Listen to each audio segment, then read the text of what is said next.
la forma más simple de hacer un contactor, como les prometí, en 3D, contactor.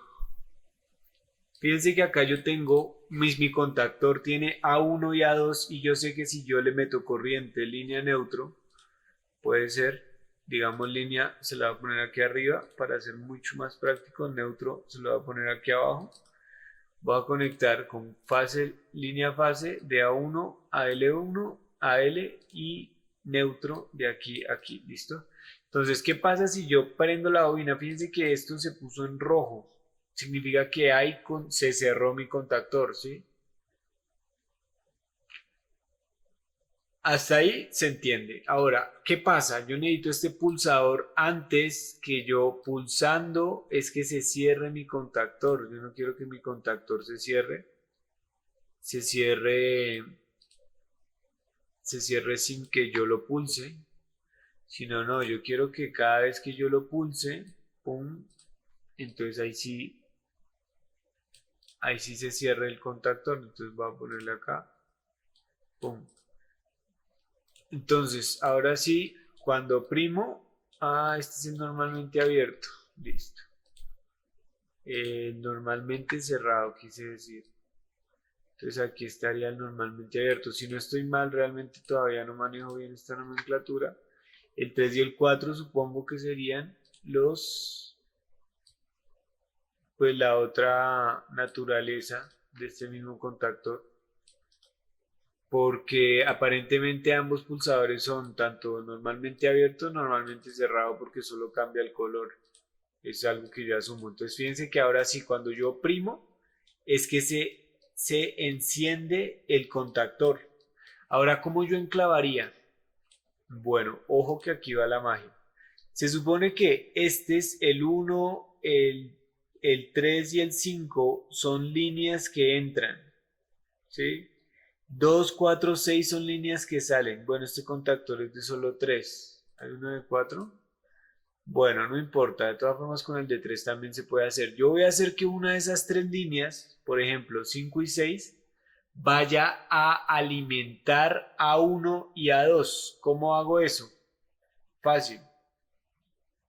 Digo, solamente entre la corriente a uno, porque acá no tengo ningún pulsador.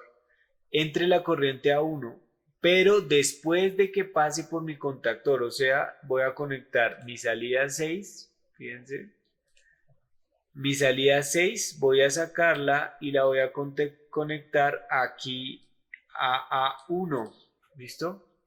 ¿Y quién le va a suministrar corriente a ese pulsador? Pues a este contacto, pues esa corriente va a venir directamente de la fuente, de la línea. Voy a ponerla hasta acá. Fíjense que yo la cierro hasta acá. Ahora sí, fíjense cómo lo enclavé.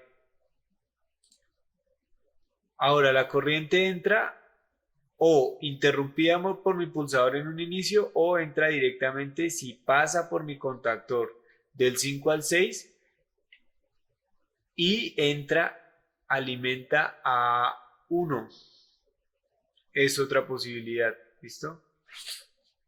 Y este contactor, pues lo único que tiene que hacer es apagar mi corriente. Yo por términos prácticos lo pongo acá. Me parece mucho más práctico ponerlo en el neutro.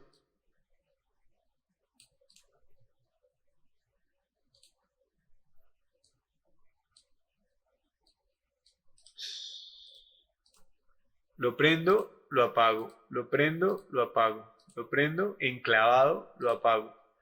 La apagada sí es solamente un contacto y nada más.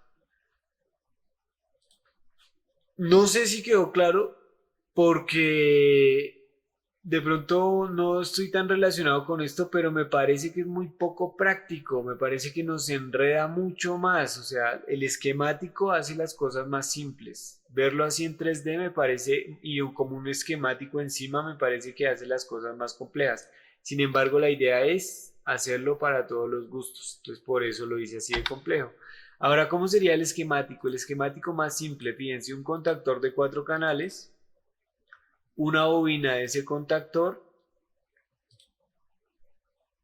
ya tengo un contactor A1, A2 y mi contactor. Recuerden que esta bobina tiene que llamarse KM para que le diga a mi programa que esa bobina le corresponde a este contactor. Ahora, voy a poner un pulsador normalmente abierto alimentando mi bobina. Este pulsador va a alimentar esa bobina. ¿Listo? Fíjense. Pulsador alimenta la bobina. ¿Con qué la alimenta? Con una línea. Y al otro lado hay un neutro que cierra el circuito para que esa bobina se magnetice y cierre mi circuito magnético o contactor. Listo. Hasta ahí me parece muy sencillo. Fíjense cómo pasa. La corriente viene y alimenta mi contactor. ¿Listo? Ahora, ¿qué sigue? Una conexión antes del pulsador a el contacto auxiliar y después del pulsador a A1, a la bobina. ¿Para qué? Para que cuando yo pulse y despulse, la corriente ya no tenga que pasar por el pulsador, sino que pueda pasar por un contacto auxiliar de mi mismo contactor. Eso se llama enclavar. Si yo quisiera desenclavar, entonces necesito poner un interruptor normalmente cerrado. Interruptor, eso es un contacto, un interruptor, un pulsador normalmente cerrado al inicio. Puede ser al inicio, puede ser incluso antes de la bobina, tiene que ser obligatoriamente antes de la bobina, pero podría ponerlo incluso aquí antes de la bobina. Ahora, ese pulsador tiene que llamarse distinto a este otro, le voy a poner pulsador 0, S0. Entonces prendo fíjense cómo se enclava. Espero que se haya entendido ese detalle. Y se desenclava cuando yo vuelvo y pulso acá. Ese es todo el misterio del enclavamiento. ¿Listo? Importante.